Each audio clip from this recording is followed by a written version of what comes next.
Hi out there in the YouTube world, this is video number 22 in my Nakshatra series, and it is on Shravana. And yeah, so we're gonna get into all the juicy details about what this Nakshatra is all about. Okay, so what is a symbol, all the details about its thinking. So, it's completely in Capricorn energy, which is, Earth, cardinal, and it's ruled by Saturn.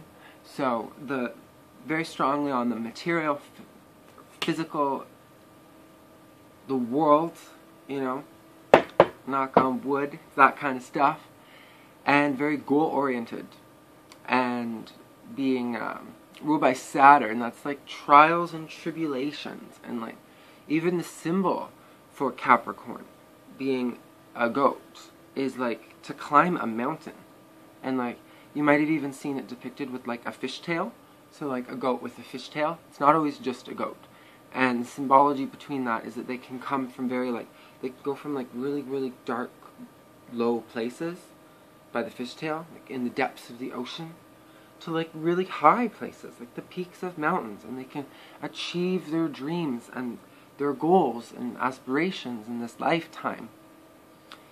But it's not usually easy from their perception, because Saturn is like time. So time is not going to fly by. Like, it's like, time will seem to go slow. It'll seem like, Saturn is trials and tribulations and struggle, challenges. So, even though they can make it to really high positions, and like people who are like managers and bosses and all that, usually are Capricorns. Not necessarily Shravana, but Capricorns, so, because they have, or at least strongly influenced by Capricorn energy. So, but Shravana though, if we want to zoom into this one,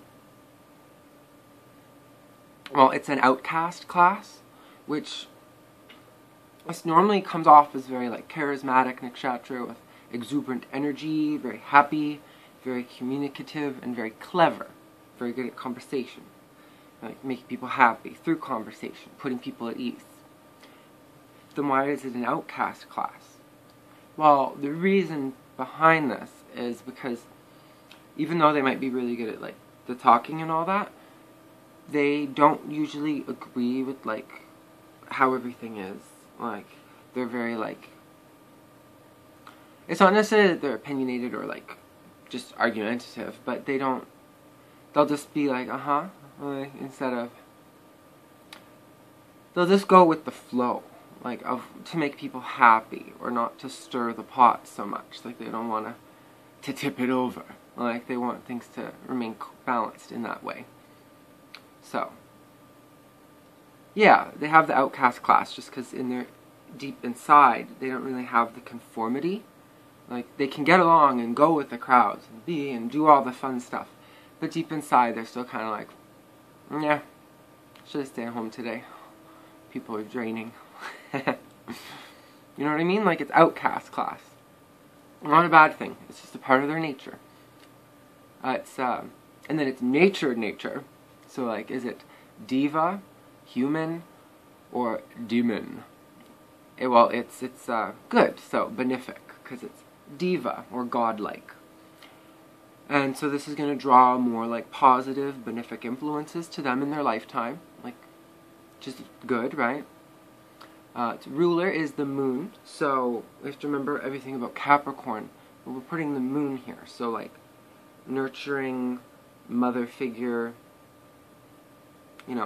the, like, kind of intuitive of the mind, nurturing quality that a mother can have, like, where they just kind of know, or they're, like, caring. Like, it's that moon energy. And, yeah, it's also, like, emotional responses, so, like, our emotional side. So it makes it a little more emotional. Its symbol is the ear. So, in the nakshatra wheel, it's always going to be drawn as an ear. It's depicted as that. And the reason behind that is because this sign, of all the signs, is very easily at being influenced. Like, by their surroundings. And I know that they're all going to be like, "Nuh-uh, that's not true," but it kind of is. Like, and it's not your fault. It just means that you're a friggin' awesome learner or listener, and you're an awesome, awesome listener, and like you catch everything. And knowing all those details, you've stored that information, and you're very good at using that information. But you have to remember that sometimes people might tell you lies, or things that you've read are wrong, or things that you know what I mean? Like, or not necessarily wrong, but they're wrong to the viewpoints of other people, and they don't necessarily see it that way. So you should also respect other people's viewpoints, because you've taken so much information in from the world. Truly try to make it your own information. Do your own filtering and assimilation, instead of just soaking it all in like a sponge, and then becoming whatever the sponge soaked up. You know what I mean? Like, and then it's just this dirty, like, kitchen water. Like, you know, you gotta, like, wring it out and, like, start fresh. You know what I mean? Like, remember that as well. That, like, because you are very influenced by your surrounding environment. That's why its symbol is the ear. So you're always listening. So, its animal is the female monkey, and the reason behind the female monkey is because they're really, like, creative, hands-on, crafty, and smart. Like, they're one of the smartest animals, like, you know, like, and for encompassing intelligence and intellect and listening and being, like, hands-on, then that's not necessarily hands-on like an auto mechanic, but liking to make change. Like, that's kind of like a monkey. And for, like, animal compatibility, it would do well with other monkey nakshatras.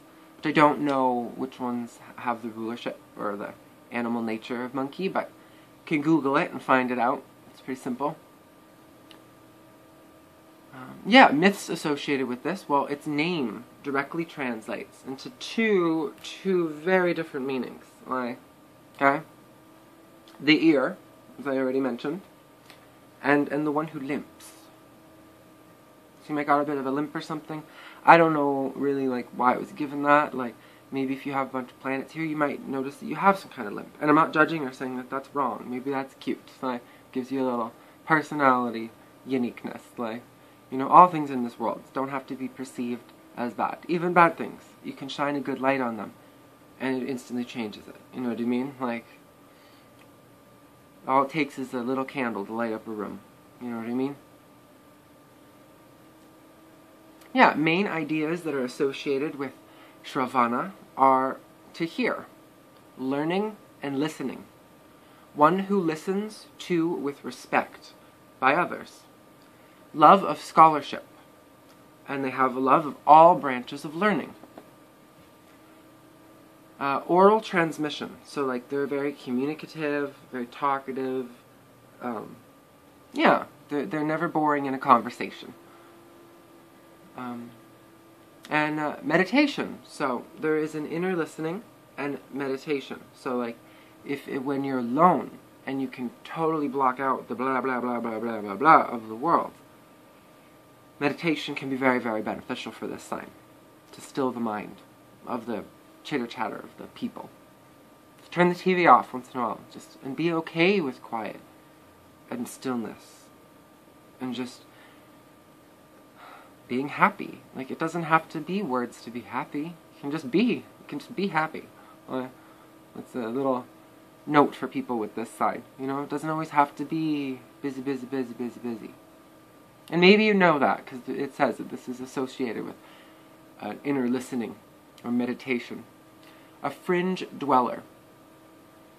So, yeah, maybe they do like to have their alone time once in a while to tune out the world.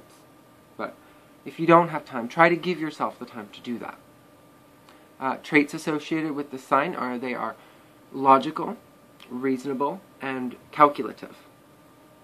They have positive thinking towards higher goals, and they favor prosperity.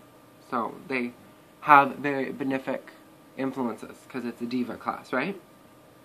Or diva nature and outcast class. And they should seek good company of others, or they could become susceptible to taking on the other's negative influences. So, not intentionally, but you know, if you're hanging out with a bunch of crackheads, well, maybe you're turning into a crackhead. You know, it's not your fault, but don't hang around with those kind of people. Put yourself around people that have energies that you want to assimilate into you. Because when you are around them, you're going to assimilate them into you. Like, everyone does that to some degree, but your sign more so. Because you're actually listening. Some signs don't even listen. Like, even if it's a one-on-one conversation, they'll just be like, not paying attention to what you're saying. Like, you listen, so make sure that you're listening to good people. They have higher spiritual powers and abilities if positively used and focused. So, like I was saying, that they have very good hearing abilities. You just have to learn to focus that. And when you meditate or channel that energy through yourself, instead of like putting your attention to other people, then you'll be able to heal and grow a lot faster. They are very, very realistic, and they have a business-like approach. Very good speakers and highly intelligent. But they can come off as rigid and mature in nature. So like, too mature. Like, you're just like, lighten up. Like, you know what I mean? Party a bit. Like, you don't gotta be such a hard ass about stuff. And that comes from Capricorn, because Capricorn's the worker. They're all like, get to work. Do rigid structure. But, yes, Capricorn's like work. So, this sign might come off as a little bit of a hard ass. Sometimes. Because they are clever at conversations and putting others to ease, most of the time, people that they've come into contact with, if they want that person to like them, well, they're usually pretty good at making that person like them. And they can almost be baffled or astounded when they don't, because they're just like, I'm awesome, why wouldn't they like me? You know what I mean?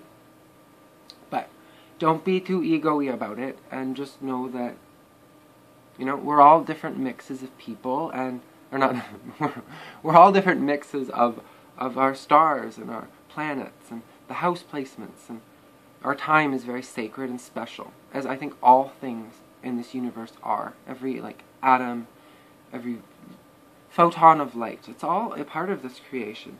And knowing, like, the time of your birth shows you, like, the sacred clock of your time, like, where the moon was, where Mars was, where Jupiter was, your ascendant, which is based upon the exact moment of your birth, based upon the hour of the sunrise of that day. So it's very specific, and I hope that this has helped in learning the nakshatras. We'll see you in 23, which is Danistra, the drummer, who drums to their own beat. But yeah, we'll see, and that's going from Capricorn into Aquarius now for in Danistra, the bubble. That's, or the drummer, not the bubble. The bubble's after the drummer. But we'll get to all that, and I'll see you in those videos. Mwah. Or maybe you'll see Tristan.